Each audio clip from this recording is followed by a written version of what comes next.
interesting Yeah. colour choices, but you know. And just imagine the process of finding those things and then ordering them somehow and getting them to you. It's Well, there was been a guy an called, ordeal, probably. you know, the Avengers with Emma Peel, and the guy who was behind this was the guy who designed all of her outfits in the Avengers. So he made latex rubber outfits. A guy called John Sutcliffe, who was a bit of a patron. Hello, Steph. Hello. We're at the Fetish Institute today, and we will talk about some fetish art. Certainly. If you may to introduce yourself. Certainly. I'm Steph Dickers. I'm the curator here at the Fetish Archives. So I have to confess, this is all my fault. So it's the person who started it back up in about 2016, and it's now grown and to where we are now, which is wonderful. Yeah, and we are right now in the library of the Fetish Archive. Yes, this is the library. I mean, the Institute's not always been collecting Fetish Archive, so it's been here since 1890s. But it would be great if we'd collected Fetish Archive since then. But we're in this wonderful Victorian library, which is the original Institute library. So it's wonderfully and Victorian atmospheric. It is, absolutely. Nowhere better to have fetish, I find. Yeah, Victorian fetish. Well, that would be nice. That would be nice. We've got some corset stuff. How far away in history are we actually thinking when we talk about the Fetish Archive? Well, I mean, it's very tricky because obviously there's a lot of stuff that we've lost. I mean, most of the stuff we have in the archive and we've managed to collect is from the 1970s onwards. But we do have some incredible earlier stuff. Some bits I can show you today when we're here that we've managed to get through people donating it, or things occasionally pop up, and occasionally I spend a little bit of money to add stuff to the archives. But really, a lot of the archive, and what I love about the archive, it's donations from people who understand how important fetish history is and want to add to that and say, well, I've looked at this magazine enough. I think it's time to pass it on to the community. So we take that in and it'll be here forever for people to come and look at. And is it also personal items? It is. I've got less of the personal items out today, but we do get individuals who donate photography, saucy letters that they've sent between partners, and we've just had someone's just donated their 2 favourite leather hoods to the archive, which came in a box, and I opened them up and went, wow. But the hoods they've obviously had since the 1970s, and they've said it's probably seen its day, but some quite famous designs, so we were delighted to have those as well. Wow, and anyone could donate to the archive? Yeah, we love it. Anyone can come in and look at the archive anytime, so we're open Monday to Friday, 10 till 5, and you can just literally wander in. A lot of people come in and go, oh, is it okay to come in and say, I want to look at bondage or fetish or high heels? And we say, please say it, and say it as loud as you can. So anyone can wander in any time, and people do it. Anyone who wants to donate, it doesn't have to be old stuff. So a lot of stuff we're getting in now is from creators who are creating stuff now and doing wonderful things. So it's great. So if I wanted to archive my nylons, I could come here and put them there. We would be honoured to archive your nylons, honestly. The more the merrier. So we would be delighted. It's very much as well about, we're all incredible and we're all important, not just because of our sexuality and what we're interested in, but we all do amazing things. So it's lovely to have so many wonderful complexions of fetish in the archive. I'm relying on those nylons being donated. Now I made a promise. Exactly. And obviously the most expensive ones as well. Yeah. Okay, good. Yeah. Only the best for you. Only the best for you. Yeah. Great. And how did you get the idea to start this archive? How did it all start? So it goes back, it's always been on my mind as a kinky person that we need somewhere where the history is recorded, but not only just recorded, but celebrated. So I'd started here at the Institute back in 2005, time ago now. And it's been gradually building up. So we're building up a big LGBTQ plus archive here, but the Fetish Archive really started with a phone call back in 2016 from a guy in Birmingham who had been running or been looking after a gay leather bisexual club in Birmingham, their records and documents for a while, when he said, I'm looking for a home for them. So what type of club they were a sort of a club for gay and bisexual gentlemen who like to dress up in leather and rubber and do all sorts of wonderful things. They've been running from the 70s through, and it's sort of come to a sort of natural end. And he was looking for archive of all the documents and stuff. So we were like, yeah, we'd be delighted. And from there, it's just taken off. Firstly, very much as a gay leather archive. then expanded out into an LGBT fetish archive, and then it was like, no, we need to get everybody in here. So one of the very first big archives that came in was Miss Kim's Club Rub archive. So Club Rub, very famous rubber club that ran in London from the 90s through to the 2000s. Every flyer. Oh, wow. So simultaneously with the club culture, actually. Amazing stuff. I mean, yeah. So it's sort of, the sort of themes run into clubbing, fashion, run through it all. And Miss Kim's was the first, and subsequently from there it's just gone on, and literally every other day now it's wonderfully someone comes in and says, I want to put myself in the archive. So we love it. And who was Miss Kim? Miss Kim was an amazing promoter, still about wonderfully now, is still doing wonderful things, but she had all this incredible archive of Club Rub, and it was the flyers and the press reviews of the club and lots of stuff. You've probably heard of the magazine Skin 2, very famous magazine in the 2000s where they would review it. So very much she had this archive of her club and what she got up to, and she was like, well, I want to be in the fetish archive, I should be in there. So we were delighted to take that. And then subsequently, people have added more stuff, and different people have added more stuff, and she's always very proud she was number one, though, from the non-LGBT. But you know, from there she started a great trend of people depositing stuff. So we've had lots of other wonderful club flyers as well. But also, it's expanding out now. So not just paperwork, we're getting boots and clothing now as well, nylons as well. But so incredible stuff. But I have a few bits I could show you. If you yes, to have a absolutely. Look. I'd love to see more. So I brought out, knowing the kind of things I thought you might like. I thought about a few let's things. see what you think. I thought you might like. Well, you did sort of express more of an interest in the sort of 40s nylons, heels, sort of stuff. Yeah. So I brought out a couple of my favourites as well, because I'm a bit like selfish.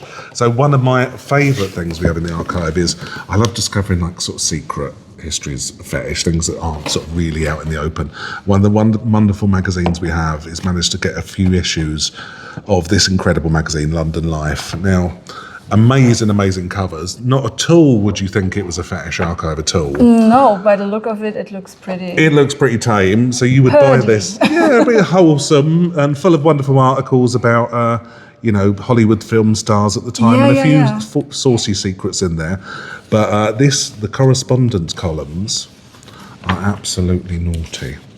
So the correspondence columns were discussions of rubber, discussions of boots, discussions of nylons, discussions of tattooing, piercing. Of course, let's have a look through here.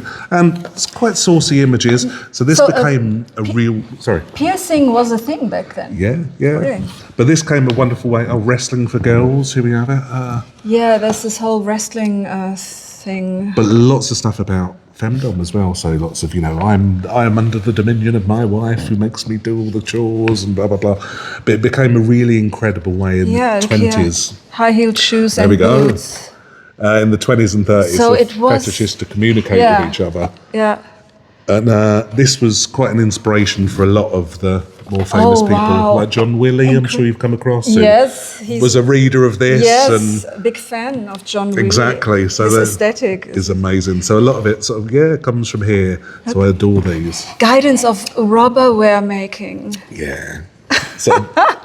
I mean, it's incredible, isn't it? I mean, it's incredible. But when you know the codes, you can see what they're talking about. And so they had their secret language. It's always very my wife enjoys wearing rubber boots strictly day to day but I enjoy it very much too. But does anyone else like to share images of their wives wearing rubber boots? So it's very much a community being gathered.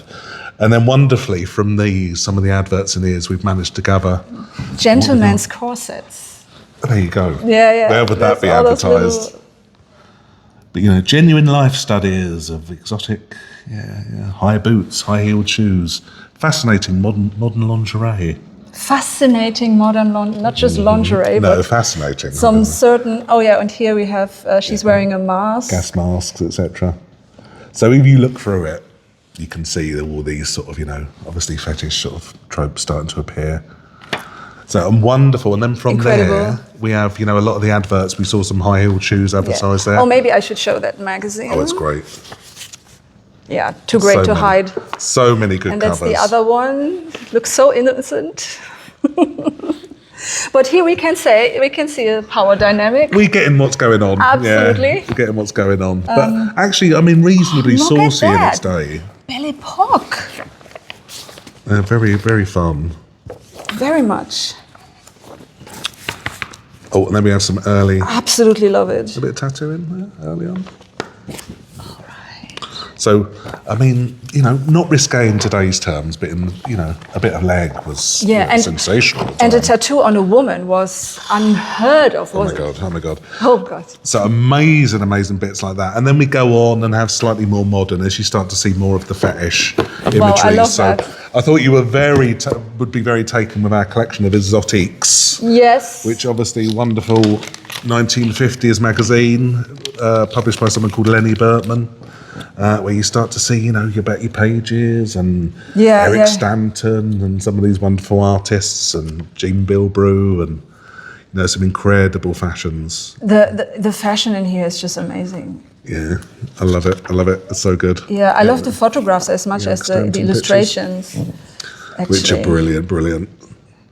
So we managed to pick these up. Someone donated some. Here we have her. Bettie Page has arrived. There we go. And we didn't look back. Once Betty was there, it was great. So incredible. Amazing stuff. So loads of those, which always get still, I mean, you know, obviously this is a big, huge influence still on many people on the fetish scene. The fashions that are in there. Yeah, and still today. Well, exactly, yeah. There was a video, God knows why I saw it, but there was a music video from Beyonce. And she, I mean, it couldn't look any different, but she was emulating her style with those cards where there was something written and she's doing her little dance. So good. And I just thought, that's... I can see where it's coming from. It looks familiar to me. And then we go even a bit more modern, Abigail. So we're really honoured to have the archive of a huge and amazing fetish company. So they were the oldest fetish company in the world up until 2023 when they closed down. And it's an American company called Centurion. Okay. Which was set up in 1969 by a guy called Jerry Lee, who set this up, and it's very much about boots, fetish, about femdom, about cross-dressing. And they publish these which have now become very iconic catalogues to advertise their wares. So I thought you might like bizarre shoes and exotic boots. Some beautiful stuff. And I think they're credited as designing the first ballet boot, as we know, you know, the very high boots. Those. Yes, those ones. But incredible catalogues they produce where you could order boots and shoes, which would then be made and sent over to you. Not made by Centurion, but they ordered them to be made for you. So incredible stuff. But a big crossover of, you know, fashion, fetish, femdom. I mean, whoever comes here should bring some time. Oh, yeah. Because it's a... yeah. People normally... I can see. Stay for quite a while once they Shoe come and boot gag. Deserves a reboot, so to speak. That was quite a... Yeah, I shouldn't say that. We do, luckily, also have a few of the original boots in the archive as well. I probably can't show this on YouTube. There's some photography, some thinking. There's some amazing bits and pieces. And even some personal ads. We have personal ads in here. Yeah. I mean, I'd love to just sit down and just really read them through. Oh, it's great. Ardent corset enthusiast adores tight lacing and very extreme sensational results. Very fond of long kid gloves, veils, rubber and high heels. Desires a lively exchange. I'm sure they do, yeah. Yeah, I agree. Male training. There we go. I had the little worm right where I wanted him. Oh, sounds good. And then slightly more exotic wear. So we have a catalogue of discipline helmets. Yeah. So all sorts of, But what is wonderful about this, we got their archive from America. So it came over from Reno in Nevada. And it was shipped over to us wonderfully here in Bishopsgate in London, because the person who was running it at the time, I think, knew how incredible it was and how important. And it was 5 pallets of original artwork magazines, which is now all here for anyone to come in and look at. So thank God they did that. And this incredible company is now recorded. So do come in and have a look at Centurion. It's incredible. Amazing. And why from Reno? Well, that's where they were based. That's where they were set up. Okay. I mean, but this original beautiful artwork we have, this is an artist called Aldo, and we have lots and lots of examples of their original artwork now in the collection. I mean, come on, so good. So it's incredible. So we're honoured to be able to look after that. Wow, all those different types of masks. All sorts of stuff. So I'm not even sure if I can show all this on YouTube. We could always plot it out, I get banned all the time. And then I thought I'd show you just, because I don't want to obviously go on too long, keep you here for too long, but we also like the personal as well, which is quite fun. So we have, as well as these that are published and a lot of people can own, we also have stuff where people have donated stuff they've collected and put together personally. So this one I needed to show you because it's my favourite one of all. So there's a wonderful organisation called the Macintosh Society, which still runs now. For fans originally of the rubber Macintosh, the long coat. Okay.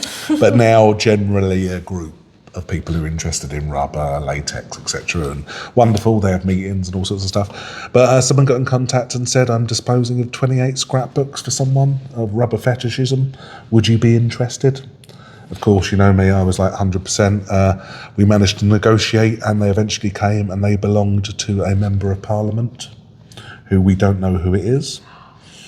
Still don't know who it is. What year? From the 1940s onwards. Okay. Collected every press cutting of women in shiny attire that they could. This is the material from the 1940s. Boots, gloves, every time they saw it in the newspaper, they would cut it out and stick it into here. Here we go, boots, theatrical boots and shoes. Theatrical boots and shoes. I like that. Even more here. So a new patent set. And then it gets very wonderfully creative with lots of... they've been meticulous. I know, it's great, isn't it? And we don't know who. Is there a clue somewhere? No, I've still not found out. The part of it makes it all more wonderfully mysterious as well. So from the 40s? So from the 40s. So this is one from the 40s, but I thought you might also like this as well because it goes right through to the 60s. This picture is absolutely incredible. Oh, it's so amazing, isn't it? But this is also, I think, maybe not female. Cross-dressing there we have as well. I do sense a little boob. Who can say? It could pass as a little boot, but I agree here. This part, which is wonderful. Maybe she just was a strong swimmer. Let's hope so. Maybe, let's hope so. But then it goes even through as well, Abigail, to the 60s, where they kept on cuttings. And we have all these scrapbook albums of original photographs in the 1960s, particularly of every time they saw a photograph of someone wearing shiny stuff, it was kept in these 28 scrapbooks of these wonderful... And not only, I mean, there's sort of a record of someone's, fetish history. Here's me have a bit of fighting and a bit of tying up. That was their Instagram. Yeah, exactly. Basically. Exactly. Much better. Yeah, well, us mere mortals have to deal with today. Exactly. Wow. But incredible stuff. And luckily they stopped before the internet because I think that might have been too much. Yes, absolutely. This makes it even more rare. Which is so in great. A way, yeah. So I mean, wonderful stuff, and to have stuff like this, I mean, it's actually quite racy when you think it's the 60s. So some stuff that was obviously commercially produced, but some photographs taken, And I mean, to give those are private, and to donate those, well, friends, that's well published ones. So we love, stuff like that. So. Oh wow! So great stuff. Entire scenes. They've played through an entire play. Oh, she tied in the garden shed outside in the back garden now. Don't know what's going on. And then, these are quite nice. Not which page? And there we go. Yes. So maybe in bits and pieces. Wow, I could get lost into. That's the aim. That's the aim. That's the idea, right? So all sorts of incredible stuff in the archive. And it just goes literally on and on. So stuff arriving all the time. So, and it's funny, those poses, when I look at them, it doesn't look any different than from my family picture books. Just they're wearing something. That's funny. But it's quite interesting as well to see. Absolutely. And it's so everyday. Exactly. But also how fetishes change as well, because when I show this to sort of, some young kinky people, they're like, well, she just got a coat on.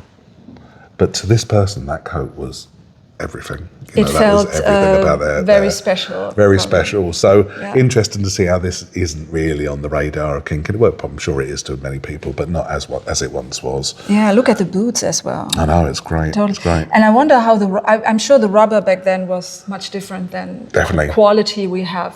Definitely. Now. I mean, now it's really like second skin, right? Yeah. So, I mean, and what is wonderful in this collection as well, we have lots of very innocent rubber Macintosh catalogues that, obviously just to keep you dry when it was there, but he's collected them as wonderful stuff. So it's just incredible, and it's a real joy to have these. Shame we don't know who it is, but in a way that makes it even a bit more wonderful and mysterious. And it's great. It also highlights how living out your fetishes is just as important as collecting. 100%. That it's actually always been also part of it. 100%. But I think the archive, like all archives, I mean, there's so good. That could be out of a movie scene. It's great. It's great. Yeah. I mean, look at the colour. I mean, the colour is quite fetishy colour for Very this time. cool. You would see that today. Yeah, and the hair, it's very fashionable. Yeah. So, I mean, it's wonderful. But what I particularly love is, there's always been amazing kinky people around. We don't come up with anything new. You look back and there's, but it's just, a celebration of it all. And what I hope to do with this archive is really one to let kinky people know they're incredible. Because, whether we've been told we're not for a long time, but we are, we're all incredible, and what we get up to is fantastic. But also, to make sure people in 100 years know how kinky and amazing we were when they look back and go, oh my God, they had an incredible time and did incredible things. So that's been the real aim of the archive. So we're getting there gradually. Yeah, and also how many people actually are into those things. Yeah, exactly. I mean, the only regret I ever have is I get lots of stories of my uncle had boxes of stuff that the family threw out because they were like, oh God, embarrassing. Occasionally you get those stories, but less and less, thank God, because people are far more, I think, accepting and aware of all different kinds of sexualities and gender identities now. So we're opening up and much more wonderful than we were. But if not, this is a guide to say, well, kinky people have always been there anyway. So we love it. Wonderful. And how would you, do you have any future plans for the archive? I'm always looking to develop it more and to show it off as much as we can. So we have regular open days, which where we open up the archive and anyone can wander in and have a look. The last one we had about a month ago, about 450 people came on one day to look at the archive, which was incredible. Wonderful stuff. Hopefully an exhibition at some point soon. So I have plans, Abigail. I won't reveal too much, but nothing I'd love more than to do a big exhibition and show this all off. And so watch this space, but mainly just to develop it and get it out there for everyone to see and to get more and more people coming in and looking at the stuff. So come and see us. Great. Brilliant. Good. The Fetish Archive is in London, and I will, of course, attach the link in the description of this video. Thank you so much. Thank you, Steph, for having me. Absolute pleasure. And showing me those great treasures. Absolute pleasure, and I await the nylons. You wait. Okay, they come soon. Okay, good. I will come here. I have a notion. I will come here quite. I think you should. Quite often. Yeah. Brilliant. All Lovely. right. Take care. Thank you. Bye bye.